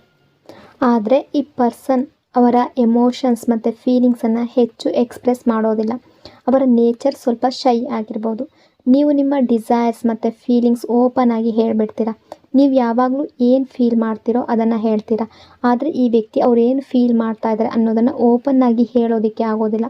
ಅವರ ಡಿಸೈರ್ಸನ್ನು ಓಪನ್ಲಿ ಎಕ್ಸ್ಪ್ರೆಸ್ ಮಾಡೋದಕ್ಕೆ ಅವರಿಗೆ ಆಗೋದಿಲ್ಲ. ಅದಕ್ಕಾಗಿ ಅವರು ನಿಮ್ಮನ್ನು ಎಷ್ಟು ಲೈಕ್ ಮಾಡ್ತಾರೆ, ಎಷ್ಟು ಲವ್ ಮಾಡ್ತಾರೆ ಅನ್ನೋದು ನಿಮಗೆ ಯಾವತ್ತೂ ಕ್ಲಿಯರ್ಲಿ ಗೊತ್ತಾಗದೇ ಇರ್ಬೋದು. ಅವರು ಎಷ್ಟೇ ತಡ ಮಾಡಿದ್ರು ಅಥವಾ ಎಷ್ಟೇ ಹೈಡ್ ಮಾಡಿದ್ರು, ನನಗೆ ಫೀಲಿಂಗ್ಸ್ ಇಲ್ಲ, ನಾನು ಮೂವ್ ಆನ್ ಆಗಬೇಕು ಅಂತ ಎಷ್ಟೇ ಹೇಳ್ಕೊಳ್ಳಿ, ಅವರ ಒಳಗಿನ ರಿಯಾಲಿಟಿ ಬೇರೆಯೇ ಇದೆ. ಅಟ್ ದ ಎಂಡ್ ಈ ಕನೆಕ್ಷನಲ್ಲಿ ರಿಸಲ್ಟ್ ನಿಮ್ಮ ಕಡೆನೇ ಬರುತ್ತೆ ಅನ್ನೋ ಎನರ್ಜಿ ಇದೆ. ಈಗ ಅವರು ತುಂಬ ಹೈಡ್ ಮಾಡ್ತಾ ಇರ್ಬೋದು. ತುಂಬ ಬೇಗ ಅವರ ಫೀಲಿಂಗ್ಸನ್ನು ಅಕ್ಸೆಪ್ಟ್ ಮಾಡುವ ಸಿಚುವೇಶನ್ ಅನ್ನೋದು ಬರಬಹುದು. Emotional suppression energy. ಸದ್ಯಕ್ಕೆ ಈ ಪರ್ಸನ್ ತುಂಬ ಥಿಂಕಿಂಗ್ನಲ್ಲಿದ್ದಾರೆ. ಅವರಿಗೆ ಎಮೋಷನ್ ಶೋ ಮಾಡೋದು ವೀಕ್ನೆಸ್ ಅನ್ನಿಸ್ಬೋದು. ಯಾರು ಅವರ ಎಮೋಷನ್ ತೋರಿಸ್ತಾರೋ ಅವರು ವೀಕ್ ಅನ್ನೋ ರೀತಿಯಲ್ಲಿ ಬಿಲೀಫ್ ಅವರಲ್ಲಿರ್ಬೋದು. ಅದಕ್ಕಾಗಿ ಅವರು ಅವರ ಎಮೋಷನ್ಸನ್ನು ಒಳಗಡೆ ಸಪ್ರೆಸ್ ಮಾಡ್ತಾ ಇದ್ದಾರೆ. ಆದರೆ ನೀವು ಎಮೋಷನ್ಸ್ ಸಪ್ರೆಸ್ ಮಾಡಿದಾಗ ಅದೇ ಎಮೋಷನ್ಸ್ ಒಳಗೊಳಗೆ ತುಂಬ ರೆಸ್ಟ್ಲೆಸ್ನೆಸ್ ಕೊಡುತ್ತೆ, ತುಂಬ ಸಫೋಕೇಶನ್ ಕೊಡುತ್ತೆ. ಅದೇ ಸಫೋಕೇಶನ್ ಈ ಪರ್ಸನ್ಗೂ ಕೂಡ ಫೀಲ್ ಮಾಡ್ತಾ ಇದ್ದಾರೆ. ಯಾಕೆಂದರೆ ಅವರು ಓಪನ್ ಆಗಿ ಅವರ ಫೀಲಿಂಗ್ಸನ್ನು, ಎಮೋಷನ್ಸನ್ನು ಶೋ ಮಾಡೋದಕ್ಕೆ ಆಗ್ತಾ ಇಲ್ಲ. ನೀವು ನಿಮ್ಮ ಎಮೋಷನ್ಸನ್ನು ತೋರಿಸಿದಾಗ ಅವರು ನಿಮ್ಮನ್ನು ವೀಕ್ ಅಂತ ನೋಡಿರ್ಬೋದು, ಆದರೆ ರಿಯಾಲಿಟಿಯಲ್ಲಿ ಅವರು ವೀಕ್ ಆಗಿರ್ಬೋದು ಮತ್ತು ನೀವು ಸ್ಟ್ರಾಂಗ್ ಆಗಿದ್ದೀರಾ. ನೀವು ಎಮೋಷನ್ಸ್ ಶೋ ಮಾಡಿರೋದ್ರಿಂದ ನೀವು ವೀಕ್ ಅಲ್ಲ. ನಿಮ್ಮ ಫೀಲಿಂಗ್ಸ್ ಮತ್ತು ಎಮೋಷನ್ಸ್ ಶೋ ಮಾಡುವಾಗ ತುಂಬ ಕರೇಜ್ ಬೇಕು. ಈಗೋ ಆ್ಯಂಡ್ ಇನ್ಸೆಕ್ಯೂರಿಟಿ ಎನರ್ಜಿ, ಈ ಪರ್ಸನ್ನಲ್ಲಿ ತುಂಬ ಈಗೋ ಇದೆ. ನಿಮಗೆ ಅವರಿಗಿಂತ ಬೆಟರ್ ಪೊಸಿಷನ್ ಇರ್ಬೋದು. ನಿಮ್ಮ ಫೈನಾನ್ಷಿಯಲ್ ಫ್ಯೂಚರ್ ಸ್ಟೇಬಲ್ ಆಗಿರ್ಬೋದು, ನೀವು ಫೈನಾನ್ಷಿಯಲಿ ಸ್ಟೇಬಲ್ ಪೊಸಿಷನ್ನಲ್ಲಿರ್ಬೋದು, ನಿಮ್ಮಲ್ಲಿ ಸಾಕಷ್ಟು ಗುಡ್ ಕ್ವಾಲಿಟೀಸ್ ಇರ್ಬೋದು, ನಿಮ್ಮ ಬಳಿ ಸಾಕಷ್ಟು ಥಿಂಗ್ಸ್ ಇರ್ಬೋದು, ತುಂಬ ವಿಷಯಗಳಲ್ಲಿ ನೀವು ಅವರಿಗಿಂತ ಮುಂದೆ ಇರ್ಬೋದು. ಆದರೆ ಈಗೋ ಯಾರಲ್ಲಿ ಹೆಚ್ಚು? ನಿಮ್ಮ ಪಾರ್ಟ್ನರ್ನಲ್ಲಿ. ಯಾಕೆಂದರೆ ಒಬ್ಬ ಇನ್ಸೆಕ್ಯೂರ್ ಪರ್ಸನ್ ಮಾತ್ರ ಇಷ್ಟು ಈಗೋ ಶೋ ಮಾಡ್ತಾರೆ. ಒಬ್ಬ ಇನ್ಸೆಕ್ಯೂರ್ ಪರ್ಸನ್ ಮಾತ್ರ ಇಷ್ಟು ಡಾಮಿನೇಟಿಂಗ್ ಮತ್ತು ಕಂಟ್ರೋಲಿಂಗ್ ಆಗಿರ್ಬೋದು. ಸೊ ಈ ವ್ಯಕ್ತಿ ತುಂಬ ಈಗೋಸ್ಟಿಕ್ ಪರ್ಸನ್ ಕೂಡ ಆಗಿರ್ಬೋದು. ಅವ್ರು ಯಾವಾಗಲೂ ನಿಮಗಿಂತ ಬೆಟರ್ ಅಂತ ಶೋ ಮಾಡ್ಕೊಳ್ಳೋದಕ್ಕೆ ಬಯಸಬಹುದು, ಆದರೆ ರಿಯಾಲಿಟಿಯಲ್ಲಿ ನೀವು ಅವರಿಗಿಂತ ಬೆಟರ್ ಆಗಿರ್ಬೋದು. ಆದರೂ ಈ ವ್ಯಕ್ತಿ ನಿಮಗೆ ಈಗೋ ತೋರಿಸ್ತಾರೆ. ಇದು ಅವರ ಒಂದು ಮೈಂಡ್ ಗೇಮ್ ಕೂಡ ಆಗಿರ್ಬೋದು. ಅವರನ್ನು ನಿಮಗಿಂತ ಮೇಲೆ ತೋರಿಸ್ಕೊಳ್ಳೋದು, ನಿಮ್ಮ ಮುಂದೆ ಇನ್ಫೀರಿಯರ್ ಅಥವಾ ಲೆಸ್ ಫೀಲ್ ಮಾಡ್ಕೊಳ್ಳೋದೇ ಇರೋದು ಅವರ ಇಂಟೆನ್ಷನ್ ಆಗಿರ್ಬೋದು. ಅವರನ್ನು ಅವರು ಎತ್ತರಕ್ಕೆ ಇಟ್ಕೊಳ್ಳೋದು, ಹೈಯಲ್ಲಿ ಇಟ್ಕೊಳ್ಳೋದು. ಆದರೆ ರಿಯಾಲಿಟಿಯಲ್ಲಿ ಅವರು ಒಳಗಿನಿಂದ ನಿಮಗಿಂತ ಇನ್ಫೀರಿಯರ್ ಫೀಲ್ ಮಾಡ್ತಾ ಇರಬಹುದು. Deep emotions and missing energy, ಸದ್ಯಕ್ಕೆ ಅವರ ಎಮೋಷನ್ಸ್ ತುಂಬ ಹೈ ಇದೆ. ಅವರು ನಿಮ್ಮಿಂದ ಮೂವ್ ಆನ್ ಆಗೋದಕ್ಕೆ ಎಷ್ಟೇ ಟ್ರೈ ಮಾಡಲಿ, ನಿಮ್ಮಿಂದ ಡಿಸ್ಟ್ರ್ಯಾಕ್ಟ್ ಆಗೋದಕ್ಕೆ ಎಷ್ಟೇ ಟ್ರೈ ಮಾಡಲಿ, ರಿಯಾಲಿಟಿಯಲ್ಲಿ ಅವರು ಡಿಸ್ಟ್ರ್ಯಾಕ್ಟ್ ಆಗೋದಕ್ಕೆ ಆಗ್ತಾ ಇಲ್ಲ. ಅಂದರೆ ಅವರ ಮೈಂಡ್ನಿಂದ, ಹಾರ್ಟ್ನಿಂದ ನಿಮ್ಮನ್ನು ಹೊರಗಡೆ ಹಾಕೋದಕ್ಕೆ ಆಗ್ತಾ ಇಲ್ಲ. ನಿಮ್ಮನ್ನು ಫರ್ಗೆಟ್ ಮಾಡೋದಕ್ಕೆ ಟ್ರೈ ಮಾಡಿದಾಗಲೆಲ್ಲ ಅವರು ಫೇಲ್ ಆಗ್ತಾ ಇದ್ದಾರೆ. ನನಗೆ ಹೀಗೆ ಯಾಕೆ ಆಗ್ತಾ ಇದೆ ಅಂತ ಅವರು ಯೋಚನೆ ಮಾಡ್ತಾ ಇದ್ದಾರೆ. ನಿಮ್ಮನ್ನು ಫರ್ಗೆಟ್ ಮಾಡೋದಕ್ಕೆ, ಮೂವ್ ಆನ್ ಆಗೋದಕ್ಕೆ ಅವರು ಎಷ್ಟೇ ಟ್ರೈ ಮಾಡಿದ್ರೂ ಆಗ್ತಾ ಇಲ್ಲ. ಯಾಕೆ ಅಂದರೆ ಅವ್ರಿಗೆ ಈ ಕನೆಕ್ಷನ್ ತುಂಬ ಡೀಪ್ ಆಗಿದೆ ಅನ್ನೋ ರಿಯಲೈಸೇಷನ್ ಬರ್ತಾ ಇದೆ. ಈ ರಿಲೇಷನ್ಶಿಪ್ನ ಗ್ರಾವಿಟಿ ಮತ್ತು ಡೆಪ್ತನ್ನ ಅವರು ಮುಂದೆ ಅರ್ಥ ಮಾಡ್ಕೊಳ್ಬೋದು. ಆ ಮೂಮೆಂಟ್ನಲ್ಲಿ ಈ ಕನೆಕ್ಷನ್ನ ರಿಯಾಲಿಟಿ ಅವರಿಗೆ ಅರ್ಥ ಆಗುತ್ತೆ. Fantasy and reality escape energy, ಈ ಪರ್ಸನ್ ರಿಯಾಲಿಟಿಯನ್ನು ಕ್ಲಿಯರ್ಲಿ ನೋಡ್ತಾ ಇಲ್ಲ. ಅವರು ಅವರ ಫ್ಯಾಂಟಸಿ ವರ್ಡ್ನಲ್ಲಿ ಇರೋ ಪರ್ಸನ್ ಆಗಿರ್ಬೋದು. ಹೀಗಾಗುತ್ತೆ, ಹಾಗಾಗುತ್ತೆ, ಇದಾಗುತ್ತೆ, ಅದಾಗುತ್ತೆ ಅಂತ ಡೇ ಡ್ರೀಮಿಂಗ್ ಮಾಡುವ ಪರ್ಸನ್ ಆಗಿರ್ಬೋದು. ಸೊ ಅವರು ರಿಯಾಲಿಟಿಯಿಂದ ಎಸ್ಕೇಪ್ ಮಾಡ್ತಾರೆ. ರಿಯಾಲಿಟಿ ಅವರಿಗೆ ತುಂಬ ಹಾರ್ಶ್ ಆಗಿರ್ಬೋದು. ಅದನ್ನು ಫೇಸ್ ಮಾಡೋದಕ್ಕೆ ಅವರಿಗೆ ಇಷ್ಟ ಇಲ್ಲ. ಆದರೆ ನೀವು ರಿಯಾಲಿಟಿನ ಫೇಸ್ ಮಾಡದೆ ಓಡ್ತಾ ಇದ್ದರೆ ರಿಯಾಲಿಟಿ ನಿಮ್ಮ ಮುಂದೆ ಬರದೇ ಇರೋದಿಲ್ಲ ಅಲ್ವಾ. ಪ್ರಾಬ್ಲಮ್ ಬಂದಾಗ, ಏನಾದರೂ ಆ್ಯಕ್ಷನ್ ತಗೊಳ್ಬೇಕಾದಾಗ, ಸ್ಟ್ಯಾಂಡ್ ತಗೊಳ್ಬೇಕಾದಾಗ, ಪ್ರಾಬ್ಲಮ್ ಫೇಸ್ ಮಾಡಬೇಕಾದಾಗ ಅವ್ರು ಯಾವಾಗಲೂ ರನ್ ಮಾಡ್ತಾರೆ. ಅವರು ಇಮ್ಮೆಚ್ಯೂರ್ ಪರ್ಸನ್ ಕೂಡ ಆಗಿರ್ಬೋದು. ಸೊ ಅವರು ಯಾವಾಗಲೂ ರನ್ ಮಾಡ್ತಾರೆ. ಸ್ಟ್ಯಾಂಡ್ ಆ್ಯಂಡ್ ಕಮಿಟ್ಮೆಂಟ್ ಎನರ್ಜಿ, ನಿಮಗಾಗಿ ಸ್ಟ್ಯಾಂಡ್ ತಗೊಳ್ಬೇಕಾದ ಸಿಚುವೇಶನ್ ಬಂದಾಗ, ವಿಶೇಷವಾಗಿ ನಿಮಗೆ ಕಮಿಟ್ಮೆಂಟ್ ಕೊಡಬೇಕಾದಾಗ, ಅಥವಾ ನಿಮ್ಮ ಬಗ್ಗೆ ತುಂಬ ಒಂದು ಡಿಸಿಷನನ್ನು ತಗೊಳ್ಬೇಕಾದಾಗ ಅವರು ನಿಮಗಾಗಿ ಸ್ಟ್ಯಾಂಡ್ ತಗೊಂಡ್ರಾ? ನಿಮಗೆ ಬೇಕಾಗಿದ್ದ ಟೈಮ್ನಲ್ಲಿ, ನೀವು ಎಕ್ಸ್ಪೆಕ್ಟ್ ಮಾಡಿದ ಟೈಮ್ನಲ್ಲಿ ಈ ಪರ್ಸನ್ ನಿಮಗಾಗಿ ಸ್ಟ್ಯಾಂಡ್ ತಗೊಳ್ಳಿಲ್ಲ. ಅದರಿಂದ ನೀವು ತುಂಬ ಡಿಸಪಾಯಿಂಟೆಡ್ ಆಗಿರ್ಬೋದು. ಸೊ ನಾನು ಈ ರಿಲೇಷನ್ಶಿಪ್ಪಲ್ಲಿ ಮತ್ತೆ ಬರಲ್ಲ, ನನಗಾಗಿ ವೆಯ್ಟ್ ಮಾಡಬೇಡ ಅಂತ ಕೂಡ ಹೇಳಿರ್ಬೋದು ಕೆಲವೊಂದು ರಿಲೇಷನ್ಶಿಪ್ಪಲ್ಲಿ. ಆದರೆ ರಿಯಾಲಿಟಿಯಲ್ಲಿ ಈ ಪರ್ಸನ್ ನಿಮ್ಮನ್ನು ಚೇಸ್ ಮಾಡೋ ಎನರ್ಜಿಯಲ್ಲಿದ್ದಾರೆ. ಅವರು ನಿಮಗೆ ನಾನು ಬರಲ್ಲ, ನೀನು ವೆಯ್ಟ್ ಮಾಡಬೇಡ, ಈ ಕನೆಕ್ಷನಿಂದ ಮೂವ್ ಆನ್ ಆಗು ಅಂತ ಎಷ್ಟೇ ಹೇಳಿದ್ರು ಸ್ವಲ್ಪ ಟೈಮ್ನ ನಂತರ ನಿಮ್ಮನ್ನು ಮತ್ತೆ ಚೇಸ್ ಮಾಡಬಹುದು. ಯಾಕೆಂದರೆ ಅವರು ನಿಮ್ಮ ಬಗ್ಗೆ ಥಿಂಕ್ ಮಾಡ್ತಾ ಇದ್ದಾರೆ, ತುಂಬ ರೆಸ್ಟ್ಲೆಸ್ನೆಸ್ ಫೀಲ್ ಮಾಡ್ತಾ ಇದ್ದಾರೆ. ನೀವು ಅವರಿಂದ ದೂರ ಹೋಗಿಬಿಡ್ತೀರೋ, ನಿಮ್ಮ ಲೈಫ್ನಲ್ಲಿ ಬೇರೆ ಯಾರಾದರೂ ಬಂದು ಬಿಡ್ತಾರೇನೋ ಅನ್ನೋ ಫಿಯರ್ ಅವರಿಗಿದೆ. ಅವರನ್ನು ನೀವು ರೀಪ್ಲೇಸ್ ಮಾಡಿಬಿಡ್ತೀರಾ, ಅವರಿಲ್ಲದೆ ನೀವು ಹೇಗೆ ಹ್ಯಾಪಿ ಆಗಿರ್ತೀರಾ ಅನ್ನೋ ಥಾಟ್ಸ್ ಅವರನ್ನು ತುಂಬ ಡಿಸ್ಟರ್ಬ್ ಮಾಡ್ತಾ ಇದೆ. ಈ ಥಿಂಗ್ಸ್ ಅವರನ್ನು ಲಿಟ್ರಲಿ ಹರ್ಟ್ ಮಾಡ್ತಾ ಇದೆ. ಈ ಥಾಟ್ಸ್ ಅವರಿಗೆ ತುಂಬ ಪೇಯ್ನ್, ಫಿಯರ್ ಮತ್ತು ರೆಸ್ಟ್ಲೆಸ್ನೆಸ್ ಕೊಡ್ತಾ ಇದೆ. ಅವರು ನಿಮ್ಮಿಂದ ಎಷ್ಟೇ ದೂರ ಇರಲಿ, ಫರೆವರ್ ನಿಮ್ಮಿಂದ ದೂರ ಇರೋದಕ್ಕೆ ಅವರಿಗೆ ಆಗೋದಿಲ್ಲ ಅನ್ನೋ ಫೀಲಿಂಗ್ ಅವರ ಇನ್ನರ್ ಸೆಲ್ಫ್ನಲ್ಲಿದೆ. ಅಟ್ ದ ಎಂಡ್ ಅವರಿಗೆ ನೀವು ಬೇಕು ಅನ್ನೋದು ಅವರ ಇನ್ನರ್ ಸೆಲ್ಫ್ಗೆ ಗೊತ್ತಿದೆ. ಆದರೆ ಅದನ್ನು ಅಕ್ಸೆಪ್ಟ್ ಮಾಡೋದಕ್ಕೆ ಅವರು ಇನ್ನೂ ರೆಡಿಯಾಗಿಲ್ಲ. ಅವರನ್ನು ಆ ರಿಯಾಲಿಟಿ ಅಕ್ಸೆಪ್ಟ್ ಮಾಡೋ ಸಿಚುವೇಶನ್ ಬರಬಹುದು. No contact and realization energy, ಈ ನೋ ಕಾಂಟ್ಯಾಕ್ಟ್ ಸಿಚುವೇಶನ್ ಯಾಕಾಯಿತು? ನಿಮ್ಮ ಪಾರ್ಟ್ನರ್ಗೆ ನಿಮ್ಮ ವ್ಯಾಲ್ಯೂ ಏನು, ನೀವು ಅವರ ಲೈಫ್ಗೆ ಏನು ವ್ಯಾಲ್ಯೂ ಆ್ಯಡ್ ಮಾಡ್ತೀರಾ ಅನ್ನೋದನ್ನು ರಿಯಲೈಸ್ ಮಾಡಿಸೋದಕ್ಕೆ ಈ ನೋ ಕಾಂಟ್ಯಾಕ್ಟ್ ಸಿಚುವೇಶನ್ ಬಂದಿರ್ಬೋದು. ಯಾಕೆಂದರೆ ಅವರು ನಿಮ್ಮ ವ್ಯಾಲ್ಯೂ ಅಪ್ರಿಷಿಯೇಟ್ ಮಾಡ್ತಿರ್ಲಿಲ್ಲ, ನಿಮ್ಮ ವ್ಯಾಲ್ಯೂ ಅರ್ಥ ಮಾಡ್ಕೊಳ್ತಾ ಇರಲಿಲ್ಲ. ಈ ಕನೆಕ್ಷನಲ್ಲಿ ಅವರ ಲೈಫ್ನಲ್ಲಿ ಎಷ್ಟು ಇಂಪಾರ್ಟೆಂಟ್ ಅನ್ನೋದನ್ನು ಅರ್ಥ ಮಾಡ್ಕೊಳ್ತಾ ಇರಲಿಲ್ಲ. ಈ ಕನೆಕ್ಷನ್ ಅವರಿಗೆ ಒಂದು ಡಿವೈನ್ ಗಿಫ್ಟ್ ಥರ ಆಗಿತ್ತು. ನೀವು ಅವರ ಲೈಫ್ಗೆ ಡಿವೈನ್ ಗಿಫ್ಟ್ ಥರ ಇದ್ರಿ. Detachment and independence energy. ಈ ಪರ್ಸನ್ ಅವರ ಸೋಲ್ ಪರ್ಪಸ್ ಜೊತೆ ಕನೆಕ್ಟ್ ಆಗಬೇಕು, ಅವರ ಇನ್ನರ್ ಗ್ರೋತ್ ಕಡೆಗೆ ಗಮನ ಕೊಡಬೇಕು. ಕೆಲವೊಮ್ಮೆ ಯೂನಿವರ್ಸ್ ನೋಡೋದು ಏನಂದರೆ, ನೀವು ಯಾರಿಗಾದರೂ ತುಂಬ ಅಟ್ಯಾಚ್ ಆಗ್ತಿದ್ರೆ, ಯಾರ ಮೇಲಾದರೂ ತುಂಬ ಡಿಪೆಂಡ್ ಆಗ್ತಾ ಇದ್ದರೆ ಯೂನಿವರ್ಸ್ ನಿಮಗೆ ಡಿಟ್ಯಾಚ್ಮೆಂಟ್ ಕೊಡಬಹುದು. ಯಾಕೆಂದರೆ ನೀವು ಯಾರ ಮೇಲೂ ಕಂಪ್ಲೀಟ್ಲಿ ಡಿಪೆಂಡೆಂಟ್ ಆಗಬಾರ್ದು. ಯೂನಿವರ್ಸ್ ಯಾವಾಗಲೂ ನಿಮ್ಮನ್ನು ಇಂಡಿಪೆಂಡೆಂಟ್ ಸೋಲ್ ಆಗಿ ನೋಡೋದಕ್ಕೆ ಬಯಸುತ್ತೆ. ನೀವು ಯಾರ ಮೇಲೂ ಡಿಪೆಂಡೆಂಟ್ ಆಗೋದು ಯೂನಿವರ್ಸ್ಗೆ ಇಷ್ಟ ಇಲ್ಲ. ಅವರು ನಿಮ್ಮ ಸೋಲ್ಮೇಟ್ ಆಗಿರ್ಬೋದು. ಸೊ ನೀವು ನಿಮ್ಮ ಪಾರ್ಟ್ನರ್ ಮೇಲೆ ತುಂಬ ಡಿಪೆಂಡೆಂಟ್ ಆಗಿರ್ಬೋದು. ಆದರೆ ಯೂನಿವರ್ಸ್ ನಿಮಗೆ ಇಂಡಿಪೆಂಡೆಂಟ್ ಆಗಿರಬೇಕು ಅಂತ ಬಯಸ್ತಾ ಇದೆ. ನೀವು ನಾನು ಈ ಪರ್ಸನ್ ಇಲ್ಲದೆ ದೂರ ಇದ್ದು ಕೂಡ ಇರಬಹುದು ಅನ್ನೋದನ್ನು ಪ್ರೂವ್ ಮಾಡಬೇಕು. ನಾನು ನನ್ನ ಲೈಫ್ನಲ್ಲಿ ನ್ಯೂ ಬಿಗಿನಿಂಗ್ ಮಾಡಬಲ್ಲೆ ಅನ್ನೋದು ನೀವು ತೋರಿಸ್ಬೇಕು. ನೀವು ನ್ಯೂ ಬಿಗಿನಿಂಗ್ ಮಾಡೋದಕ್ಕೆ ಸ್ಟಾರ್ಟ್ ಮಾಡಿದಾಗ ಆಗ ನಿಮ್ಮ ಪಾರ್ಟ್ನರ್ ಮತ್ತೆ ನಿಮ್ಮ ಲೈಫ್ಗೆ ಎಂಟ್ರಿ ಕೊಡುವ ಪಾಸಿಬಿಲಿಟಿ ಇರಬಹುದು. ಅದಕ್ಕೂ ಮೊದಲು ನೀವು ಈ ಕನೆಕ್ಷನ್ನ ಲೆಟ್ ಗೋ ಮಾಡಬೇಕು. ಅದಕ್ಕೂ ಮೊದಲು ನಿಮ್ಮ ಹೋಪ್ಸ್ ಕಡಿಮೆ ಆಗ್ಬೋದು. ಈ ಕನೆಕ್ಷನ್ನಲ್ಲಿ ಇನ್ನೇನು ಇಲ್ಲ, ಈ ಕನೆಕ್ಷನಿಂದ ಏನೂ ಆಗೋಲ್ಲ, ನಾನು ಮುಂದೆ ಹೋಗಬೇಕು ಅಂತ ನಿಮಗೆ ಅನ್ನಿಸ್ಬೋದು. ಅದೇ ನಿಮ್ಮ ಲೈಫ್ನ ಒಂದು ಸ್ಪೆಸಿಫಿಕ್ ಟರ್ನಿಂಗ್ ಪಾಯಿಂಟ್ ಆಗ್ಬೋದು. ಆ ಟರ್ನಿಂಗ್ ಪಾಯಿಂಟ್ ನಂತರ ಈ ವ್ಯಕ್ತಿ ಮತ್ತೆ ನಿಮ್ಮ ಲೈಫ್ಗೆ ಎಂಟ್ರಿ ಕೊಡುವ ಪಾಸಿಬಿಲಿಟಿ ಇರ್ಬೋದು. Soul purpose and awakening energy. ನೀವು ನಿಮ್ಮ ಸೋಲ್ ಪರ್ಪಸ್ ಜೊತೆ ಕನೆಕ್ಟ್ ಆಗಬೇಕು. ಈ ಡಿಟ್ಯಾಚ್ಮೆಂಟ್ ತರಬೇಕು. ನಿಮ್ಮ ಸೋಲ್ ಜೊತೆ ಕನೆಕ್ಟ್ ಆಗಬೇಕು. ನಿಮ್ಮ ಹೈಯರ್ ಸೆಲ್ಫ್ ಜೊತೆ ಕನೆಕ್ಟ್ ಆಗಬೇಕು. ಇದುವರೆಗೂ ಬಹುಶಃ ನೀವು ಕೂಡ ರಿಯಾಲಿಟಿಯನ್ನು ಕ್ಲಿಯರ್ ಆಗಿ ನೋಡ್ತಾ ಇರಲಿಲ್ಲ.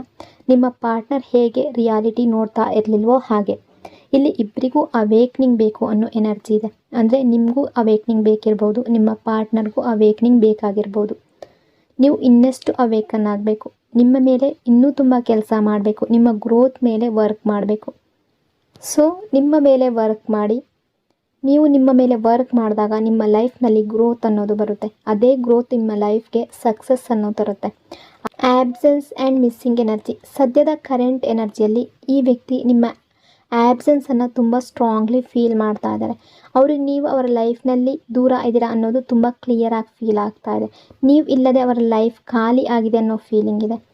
ಸೊ ಅವರ ಮನಸ್ಸಿನಲ್ಲಿ ತುಂಬ ರೆಸ್ಟ್ಲೆಸ್ನೆಸ್, ಲೋನ್ಲಿನೆಸ್ ಫೀಲ್ ಆಗ್ತಾ ಇದೆ, ಸಫೋಕೇಶನ್ ಫೀಲ್ ಮಾಡಿಸ್ತಾ ಇದೆ.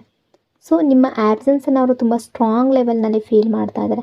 ಅವರಿಗೆ ಯಾಕಿಷ್ಟು ಸ್ಟ್ರಾಂಗ್ಲಿ ಫೀಲ್ ಆಗ್ತಾ ಇದೆ ಅನ್ನೋದು ಅವರಿಗೆ ಗೊತ್ತಾಗ್ತಾ ಇಲ್ಲ. ಬಹುಶಃ ಇದು ಅವರಿಗೆ ಫಸ್ಟ್ ಟೈಮ್ ಆಗಿರ್ಬೋದು. ಅದಕ್ಕಾಗಿ ಈ ಫೀಲಿಂಗ್ಸನ್ನು ಅವರು ಕ್ಲಿಯರ್ಲಿ ಅಂಡರ್ಸ್ಟ್ಯಾಂಡ್ ಮಾಡ್ಕೊಡೋದಕ್ಕೆ ಆಗ್ತಾ ಇಲ್ಲ. Realization and regret energy. ಅವರು ಮಾಡಿದ ಮಿಸ್ಟೇಕ್ಸ್ ಅವರಿಗೆ ಕಾಣಿಸ್ತಾ ಇದೆ. ಈ ಕನೆಕ್ಷನಲ್ಲಿ ಅವರೆಲ್ಲೋ ತಪ್ಪಾಗಿದ್ದಾರೆ ಅನ್ನೋದು ಅವರೀಗ ಅರ್ಥ ಮಾಡ್ಕೊಳ್ತಾ ಇದ್ದಾರೆ. ಇಷ್ಟು ದಿನ ಅವರು ನಿಮ್ಮ ಮಿಸ್ಟೇಕ್ಸ್ ಮಾತ್ರ ನೋಡ್ತಾ ಇದ್ರು. ಈಗ ಅವರ ಸೈಡ್ ಆಫ್ ಸ್ಟೋರಿ ಕೂಡ ಅವರಿಗೆ ಕಾಣ್ತಾ ಇದೆ. ಈ ಕನೆಕ್ಷನ್ನಲ್ಲಿ ಅವರು ಕೂಡ ತಪ್ಪು ಮಾಡಿದ್ರು ಅನ್ನೋದು ಅವರಿಗೆ ಗೊತ್ತಾಗ್ತಾ ಇದೆ. ಎಲ್ಲ ತಪ್ಪು ನಿಮ್ಮದೇ ಅಲ್ಲ. ಅವರು ನಿಮ್ಮನ್ನು ರಾಂಗ್ ಅಂತ ಅಂದ್ಕೊಂಡಿದ್ರೆ ಅವರು ಕೂಡ ರಾಂಗ್ ಆಗಿದ್ದರು. ಈಗ ಅವರು ಅವರ ಮಿಸ್ಟೇಕ್ಸ್ ನೋಡ್ತಾ ಇದ್ದಾರೆ. ಅವರನ್ನು ಇಂಪ್ರೂವ್ ಮಾಡ್ಕೊಳ್ಬೇಕು, ಚೇಂಜ್ ಆಗಬೇಕು ಅಂತ ಬಯಸ್ತಾ ಇದ್ದಾರೆ. ನಿಮ್ಮ ಕಡೆ ಬರಬೇಕು ಅಂತ ಆಸೆ ಅವರಲ್ಲಿದೆ. ನಿಮ್ಮ ಹಿಂದೆ ಬರಬೇಕು, ನಿಮ್ಮನ್ನು ಕನ್ವಿನ್ಸ್ ಮಾಡಬೇಕು, ನಿಮ್ಮ ಹಾರ್ಟ್ ಗೆಲ್ಲಬೇಕು, ನಿಮಗೆ ಸ್ಪೆಷಲ್ ಫೀಲ್ ಮಾಡಿಸ್ಬೇಕು ಅನ್ನೋ ಡಿಸೈರ್ ಅವರಲ್ಲಿದೆ. ಯಾಕೆಂದರೆ ಈ ಕನೆಕ್ಷನ್ಗೆ ಆಗಿರುವ ಡ್ಯಾಮೇಜ್ಗೆ ಅವರೇ ರೆಸ್ಪಾನ್ಸಿಬಲ್ ಅನ್ನೋದು ಅವ್ರಿಗೆ ಗೊತ್ತಾಗಿದೆ. New beginning energy. ಈ ಪರ್ಸನ್ ನಿಮ್ಮ ಜೊತೆ ಒಂದು ನ್ಯೂ ಬಿಗಿನಿಂಗ್ ಮಾಡಬೇಕು ಅಂತ ಬಯಸ್ತಾ ಇದ್ದಾರೆ. ನಿಮ್ಮ ಹತ್ರ ಬಂದು ನನಗೆ ನಿನ್ನ ಜೊತೆ ಒಂದು ನ್ಯೂ ಬಿಗಿನಿಂಗ್ ಬೇಕು ಅಂತ ಹೇಳ್ಬೋದು. ಅವರು ನಿಮ್ಮಿಂದ ಇನ್ನೊಂದು ಚಾನ್ಸ್ ಕೇಳ್ಬೋದು. ಪಾಸ್ಟ್ನಲ್ಲಿ ನಾನು ಏನೇ ಮಾಡಿದ್ರು ಅದನ್ನೆಲ್ಲ ಮರೆತು ಬಿಡು, ನನ್ನನ್ನು ಎಲ್ಲದರಿಂದ ಫರ್ಗ್ಯೂ ಮಾಡಿ ಈ ರಿಲೇಷನ್ಶಿಪ್ಪನ್ನು ಕಂಟಿನ್ಯೂ ಮಾಡಬೇಕು ಅಂತ ಕೇಳ್ಬೋದು. ಸೊ ಇನ್ನೂ ರಿಯೂನಿಯನ್ ಆಗದೇ ಇದ್ದರೂ ಈ ಕನೆಕ್ಷನ್ ಕಂಪ್ಲೀಟ್ಲಿ ಓವರ್ ಆಗಿದೆ ಅನ್ನೋ ಎನರ್ಜಿ ಇಲ್ಲ. ಇನ್ನೂ ತುಂಬ ಥಿಂಗ್ಸ್ ನಿಮ್ಮ ಕನೆಕ್ಷನಲ್ಲಿ ಉಳ್ಕೊಂಡಿದೆ ಅನ್ನೋ ಎನರ್ಜಿ ಇದೆ. ನಿಮ್ಮ ಮುಂದೆ ಅವರು ಹಾಕ್ಕೊಂಡಿರುವ ಈ ಮಾಸ್ಕ್, ನನಗೆ ನಿನ್ನ ಅವಶ್ಯಕತೆ ಇಲ್ಲ ಅಂತ ಪ್ರಿಟೆಂಡ್ ಮಾಡ್ತಾ ಇರುವ ಮಾಸ್ಕ್, ಅದು ಅವ್ರಿಗೆ ಅವರ ರಿಯಲ್ ಸೆಲ್ಫ್ ಅಲ್ಲ. ಅವರು ಬೇಗ ಅವರನ್ನು ಅನ್ಮಾಸ್ಕ್ ಮಾಡ್ಕೊಳ್ಬೋದು. ಆ ಮಾಸ್ಕ್ ಅನ್ನೋದು ಕೆಳಗೆ ಬೀಳ್ಬೋದು. ಈ ಮಾಸ್ಕ್ ಅವರ ಫೇಸ್ನಿಂದ ರಿಮೂವ್ ಆಗ್ಬೋದು. ಆಗ ನೀವು ಅವರ ರಿಯಲ್ ಸೈಡ್ ನೋಡ್ಬೋದು. Emotional communication and clarity energy. ಈ ಪರ್ಸನ್ ನಿಮ್ಮ ಜೊತೆ ಮಾತಾಡಿದ್ರೆ ತುಂಬ ಸೀರಿಯಸ್ ನೋಟ್ನಲ್ಲಿ ಮಾತಾಡ್ಬೋದು. ಎಮೋಷನ್ಸನ್ನು ನಿಮಗೆ ತೋರಿಸ್ಬೋದು. ತುಂಬ ಎಮೋಷ್ನಲ್ ಆಗಿ ನಿಮ್ಮ ಜೊತೆ ಮಾತಾಡ್ಬೋದು. ಅದೇ ಅವರ ರಿಯಲ್ ಸೆಲ್ಫ್ ಆಗಿರ್ಬೋದು. ಬಹುಶಃ ಅವರ ಎಮೋಷ್ನಲ್ ಸೈಡ್ನ ಯಾರೂ ನೋಡಿರೋದಿಲ್ಲ. ಸೊ ಎಲ್ಲರೂ ಅವರು ಸ್ಟ್ರಾಂಗ್ ಸೈಡ್ ಮಾತ್ರ ನೋಡಿರ್ಬೋದು, ಆದರೆ ಈಗ ಅವರು ಅವರ ಎಮೋಷ್ನಲ್ ಸೈಡ್ ನಿಮಗೆ ಮಾತ್ರ ಶೋ ಮಾಡಬೇಕು ಅಂತ ಬಯಸ್ಬೋದು. ಅವರು ತುಂಬ ಥಿಂಗ್ಸ್ ಹೋಲ್ಡ್ ಬ್ಯಾಕ್ ಮಾಡ್ಕೊಂಡಿದ್ದಾರೆ. ಅವರು ಫೀಲ್ ಮಾಡಿದ ಪ್ರತಿಯೊಂದು ಥಿಂಗ್ ನಿಮಗೆ ಹೇಳಬೇಕು ಅನ್ನೋ ಡಿಸೈರ್ ಅವರಲ್ಲಿದೆ. ಸೋಲ್ ಕನೆಕ್ಷನ್ ಎನರ್ಜಿ, ಇದು ಒಂದು ಸೋಲ್ ಲೆವೆಲ್ ಕನೆಕ್ಷನ್. ನಿಮ್ಮಿಬ್ಬರ ನಡುವೆ ಒಂದು ಕಡೆ ಒಬ್ರಿಗೊಬ್ರು ಡೀಪ್ಲಿ ಕನೆಕ್ಟೆಡ್ ಆಗಿದ್ದೀರಾ ಅನ್ನೋ ಎನರ್ಜಿ ಇದೆ. ನಿಮ್ಮ ಸೋಲ್ಸ್ ಒಂದಕ್ಕೊಂದು ಕನೆಕ್ಟ್ ಆಗಿರ್ಬೋದು. ಅವರು ಈ ಕನೆಕ್ಷನಿಂದ ಎಸ್ಕೇಪ್ ಆಗೋದಕ್ಕೆ ಇಷ್ಟಪಡ್ತಾ ಇಲ್ಲ. ಅವರು ನಿಮಗೆ ಗೋಸ್ಟ್ ಮಾಡಿದರೆ ಅದಕ್ಕೆ ಕ್ಲಾರಿಟಿ ಕೊಡಬೇಕು ಅನ್ನೋ ಡಿಸೈರ್ ಇದೆ. ಯಾವ ರೀತಿಯಲ್ಲಿ ನಿಮ್ಮಿಂದ ದೂರ ಹೋದರು, ಯಾಕೆ ಮಾತು ಸ್ಟಾಪ್ ಮಾಡಿದ್ರು, ಅದರ ಕ್ಲಾರಿಟಿ ನಿಮಗೆ ಕೊಡ್ಬೋದು. ತುಂಬ ಬೇಗ ನಿಮಗೆ ಎಲ್ಲ ಥಿಂಗ್ಸ್ ಬಗ್ಗೆ ಕ್ಲಾರಿಟಿ ಕೊಡುವ ಪಾಸಿಬಿಲಿಟಿ ಕೂಡ ಇದೆ. ಅವರು ಅವರ ರಿಯಲ್ ಸೆಲ್ಫನ್ನು ನಿಮಗೆ ಶೋ ಮಾಡ್ಬೋದು. ನಿಮ್ಮ ಮಿಸ್ಅಂಡರ್ಸ್ಟ್ಯಾಂಡಿಂಗ್ಸ್ ಕ್ಲಿಯರ್ ಮಾಡ್ಬೋದು. Hidden reason and explanation energy, ನಿಮ್ಮಿಂದ ದೂರ ಇರೋದು ಅವರು ಯಾವ ಕಾರಣಕ್ಕೆ ಅನ್ನೋದು ನಿಮಗೆ ಹೇಳ್ಬೋದು. ಅವರು ನಿಮ್ಮಿಂದ ದೂರ ಇರೋದಕ್ಕೆ ಅಥವಾ ನಿಮ್ಮ ಜೊತೆ ಮಾತಾಡದೇ ಇರೋದಕ್ಕೆ ಯಾವುದಾದ್ರೂ ಕಾರಣ ಅನ್ನೋದು ಇರ್ಬೋದು. ಅದನ್ನು ಅವರು ನಿಮ್ಮ ಮುಂದೆ ಎಕ್ಸ್ಪ್ಲೈನ್ ಮಾಡ್ಬೋದು. ಈ ಟೈಮ್ನಲ್ಲಿ ಅವರು ತುಂಬ ವೀಕ್ ಫೀಲ್ ಮಾಡ್ತಾ ಇದ್ದಾರೆ. ಅವರಿಗೆ ತುಂಬ ಕರೇಜ್ ಬೇಕಾಗಿದೆ. ಅವರಿಗೆ ಕರೇಜ್ ಸಿಗಲಿ, ಅವ್ರಿಗೆ ಧೈರ್ಯ ಬರಲಿ ಅಂತ ಪ್ರೇ ಮಾಡಿ. ಜಲಸಿ ಆ್ಯಂಡ್ ಪೊಸೆಸಿವ್ನೆಸ್ ಎನರ್ಜಿ, ನಿಮ್ಮ ಲೈಫ್ನಲ್ಲಿ ಬೇರೆ ಯಾರಾದರೂ ಬಂದಿದ್ದಾರೆ ಅಂತ ಅವ್ರಿಗೆ ಅನಿಸಿದ್ರೆ ಅವರು ಜಲಸ್ ಫೀಲ್ ಮಾಡ್ಬೋದು. ಯಾರಾದರೂ ಅವರ ಜಾಗವನ್ನು ನಿಮ್ಮ ಲೈಫ್ನಲ್ಲಿ ತಗೊಳ್ತಿದ್ದಾರೆ ಅನ್ನೋ ಥಾಟ್ ಅವರಿಗೆ ಜಲಸಿ ಕೊಡ್ಬೋದು.